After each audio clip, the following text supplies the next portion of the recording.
Hello everyone, I am Dr. Suchita. I am a radiologist and a fetal medicine specialist. आज बात करेंगे thyroid in pregnancy के बारे में।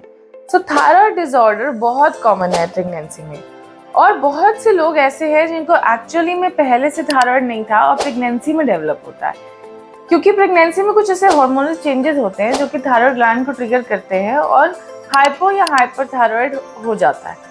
हाइपोथायराइड बहुत कॉमन है प्रेगनेंसी में। हाइपोथायराइड यानी कि आपका TSH का लेवल बढ़ जाना, प्लस प्रेगनेंसी में हमारा रेफरेंस रेंज भी चेंज हो जाता है। सो एनीथिंग अबव 3 TSH यानी कि थायराइड स्टिमुलेटिंग हार्मोन की वैल्यू अगर 3 मिलीग्राम पर DL से ज्यादा है तो हम उसे हाइपोथायराइडिज्म कंसिडर करते हैं। हाइपोथायराइडिज्म बहुत कॉमन है मदर में प्रेगनेंसी के दौरान, और ये फर्स्ट ट्राइमेस्टर में जैसे ही आपको प्रेगनेंसी पता चलती है आपके डॉक्टर कुछ टेस्ट कराते हैं जिसमें कि थायराइड का भी टेस्ट किया जाता है। थायराइड का test as soon as you know कि आप प्रेग्नेंट हैं आपको कराना चाहिए, और अगर आपका thyroid level TSH more than 3 है तो आपको तुरंत मेडिसिन स्टार्ट करनी चाहिए। लोग कहते हैं कि क्या ही फर्क पड़ता है थायराइड और जो 3.5 है, मगर अगर आपका थायराइड लेवल ज्यादा है उसका आपके बच्चे पे बहुत एडवर्स इफेक्ट होता है, और ये इफेक्ट जो है फर्स्ट 3 मंथ्स में ही हो जाता है, क्योंकि बच्चे के ऑर्गन्स जो है वो फर्स्ट 3 मंथ्स में बनते हैं, यानी कि ऑर्गेनोजेनेसिस।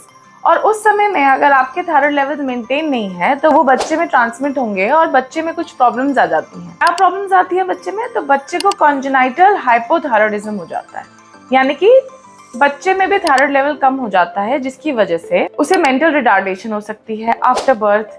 हाइपोथायराइड बेबीज की टंग लार्ज होती है, प्रोट्रूडिंग रहती है हमेशा, स्किन ड्राई रहती है, स्केली रहती है, हेयर लस्टरलेस रहते हैं, एब्डोमेन फ्लैबी हो जाता है, ग्रोथ स्लो रहती है, स्टंटेड रहती है, माइलस्टोन्स डिले होते हैं, यानी कि इंटेलिजेंस डिलेड होती है, जो काम जो नेक होल्डिंग, जो वॉकिंग, जो सिटिंग और ये सब माइलस्टोन्स आते हैं बच्चे में वो सब डिले हो जाते हैं।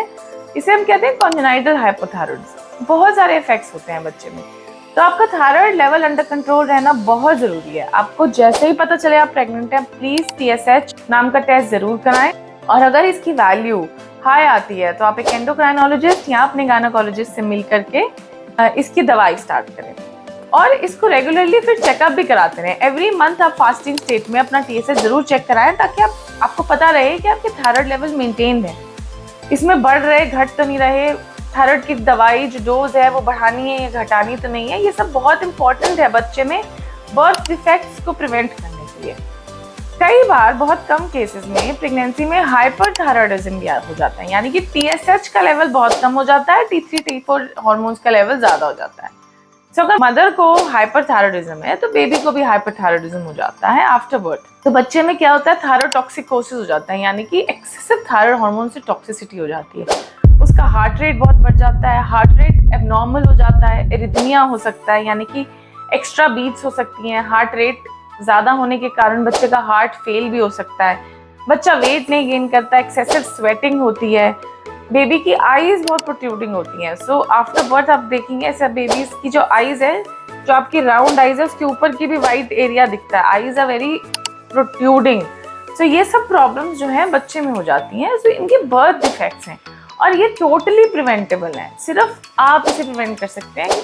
आपको नॉलेज रहेगी, आपको पता रहेगा कि ये सब प्रॉब्लम हो सकती हैं, तो आप ज़्यादा सावधान रहेंगे, ज़्यादा सतर्क रहेंगे। तो आपको थायराइड लेवल्स को बिल्कुल इग्नोर नहीं करना है, बिल्कुल अंडर कंट्रोल रखना है, और शुरुआत प्रेगनेंसी से ही कंट्रोल रखना है। ऐसा नहीं सोचना है कि अभी थायराइड बढ़ा हुआ आया है, डॉक्टर ने दवाई लिख दी, मैं नहीं खाती, देखती हूँ ऐसे ही चेंज हो जाएगा, आयुर्वेदिक नुस्खे ट्राई करती हूँ, थोड़ा वॉक करती हूँ, एक्सरसाइज करती हूँ। नहीं, start the medication as soon as your doctor starts it, as soon as you get pregnant. Thanks for watching this. अगर आपको ये वीडियो अच्छी लगी तो प्लीज़ हमारे चैनल को लाइक एंड सब्सक्राइब करें। Thank you.